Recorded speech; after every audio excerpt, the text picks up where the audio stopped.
Hello everyone, welcome to career connect. आज मैं आपके लिए लेके आया हूँ आईआईटी जम्मू के तरफ से कुछ एक्साइटिंग अपॉर्चुनिटी, जिसमें बेसिकली अगर आप देखेंगे तो मिनिमम जो सैलरी रहती है वो बेसिकली 80,000 से 1 लाख रुपीस होती है। तो चलिए देखते हैं देरी ना करते हुए। बट वीडियो शुरू करने से पहले अगर आप पहली बार आए हैं कैरियर कनेक्ट में तो सब्सक्राइब जरूर करें कैरियर कनेक्ट, एंड वीडियो अगर अच्छी लगे तो शेयर जरूर करें। तो चलिए देखते हैं कौन सी वैकेंसीज आई हुई है, कैसे अब अप्लाई करेंगे, सारा चीज़ें देख लेते हैं। तो ये रहा ऑफिशियल नोटिफिकेशन जिसमें आप देख पाएंगे रजिस्ट्रार की वैकेंसी आई हुई है एडमिनिस्ट्रेशन के लिए। डेप्यूटेशन और डायरेक्ट बेसिस में भी अवेलेबल है। मतलब अगर आप डेप्यूटेशन बेसिस चाहते हैं तो डेप्यूटेशन बेसिस में भी कर सकते हैं, डायरेक्ट बेसिस में भी कर सकते हैं। बट अगर आप देखेंगे तो सैलरी 1,44,200 से स्टार्ट होगी इसकी। और इसके साथ साथ असिस्टेंट वर्कशॉप ऑफिसर भी ली जा रही है। ठीक है, उसके साथ साथ लेबोरेटरी असिस्टेंट भी ली जा रही है। और ये सब का जो डिपार्टमेंट्स है, जैसे असिस्टेंट वर्कशॉप ऑफिसर की है, सेंट्रल वर्कशॉप में डायरेक्ट पोस्टिंग रहेगी, जिसमें स्टार्ट होगी सैलरी 56,100 से 1,77,500 तक। और लेबोरेटरी असिस्टेंट की टेक्निकल कैडर पोस्ट में रहेगी, जिसमें भी डायरेक्ट पोजीशन है। और इसकी भी सैलरी जो रहेगी वो रहेगी 29,200 से स्टार्ट होगी एंड 92,300 तक जाएगी। ये सारे पोजीशन की बेसिकली जो एज लिमिट है, अगर आप रजिस्ट्रार की बात करें तो 57 ईयर्स से ज़्यादा नहीं होना चाहिए आपको। और असिस्टेंट वर्कशॉप ऑफिसर की अगर आप बात करें 45 ईयर्स के ऊपर नहीं होना चाहिए। लेबोरेटरी असिस्टेंट्स की भी 33 ईयर्स के ऊपर नहीं होना चाहिए। तो आगे देख लेते हैं क्या क्या लाइक आई हुई है। ओके, तो अगर आप रजिस्ट्रार की बात करेंगे तो रजिस्ट्रार की जो क्वालिफिकेशन है, मिनिमम एकेडमिक रिकॉर्ड अच्छा होना चाहिए। 60% सभी बोर्ड्स में रहनी चाहिए आपको, बोर्ड, यूनिवर्सिटी और सभी एग्जाम्स में। और डिग्री जो आपका रहेगा वो बेसिकली मैंडेटरी है। Law, management, technology, architecture, planning, ये सारे में होना चाहिए।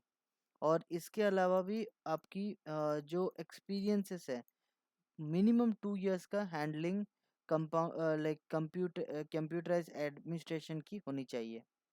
ठीक है, तो बेसिकली एक एडमिनिस्ट्रेशन चलाने के लिए जो भी सॉफ्टवेयर चाहिए, वो सारी सॉफ्टवेयर्स एंड फाइनेंशियल मैटर्स आपको जानना होगा, तब जाके आप अप्लाई कर सकते हैं। और इसमें जो दूसरी चीज़ है, इसमें जॉब रिस्पॉन्सिबिलिटी जहाँ सारी लिखी हुई है, आप एक बार गो थ्रू कर सकते हैं। इसके अलावा एक बार हम असिस्टेंट वर्कशॉप ऑफिसर की देख लेते हैं। असिस्टेंट वर्कशॉप ऑफिसर की मिनिमम एमटेक होनी चाहिए मैकेनिकल मैन्युफैक्चरिंग प्रोडक्शन में, या फिर बीटेक अगर है तो मैकेनिकल मैन्युफैक्चरिंग प्रोडक्शन में होनी चाहिए। और सभी में मिनिमम 60% आपको रखना पड़ेगा। ठीक है, और डिज़ायरेबल क्वालिफिकेशन कुछ सेट ऑफ स्किल्स चाहिए जिसके थ्रू आप अप्लाई कर सकते हैं।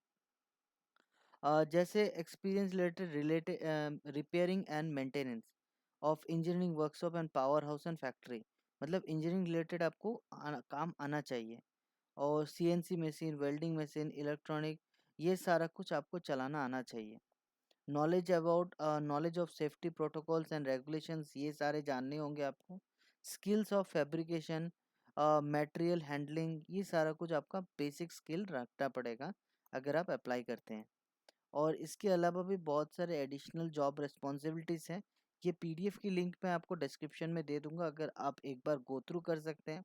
अगर मैं ये सारी चीज़ें आपको समझाने जाऊंगा तो ये वीडियो कम से कम 10 से 15 मिनट, 20 मिनट की हो जाएगी। मैं इतना टाइम नहीं लेना चाहूँगा आपका, तो लिंक मैं आपको दे दूंगा, आप एक बार गो थ्रू कर सकते हैं। और इसके साथ साथ लेबोरेटरी असिस्टेंट की पोजीशन जो है उसमें भी masters degree in engineering science लगेगी मिनिमम। और बैचलर डिग्री अगर है आपका तो इंजीनियरिंग में लगेगा आपका। और सभी में मिनिमम 60% का आपका परसेंटेज होना चाहिए, ग्रेड 60% का मिनिमम होना चाहिए।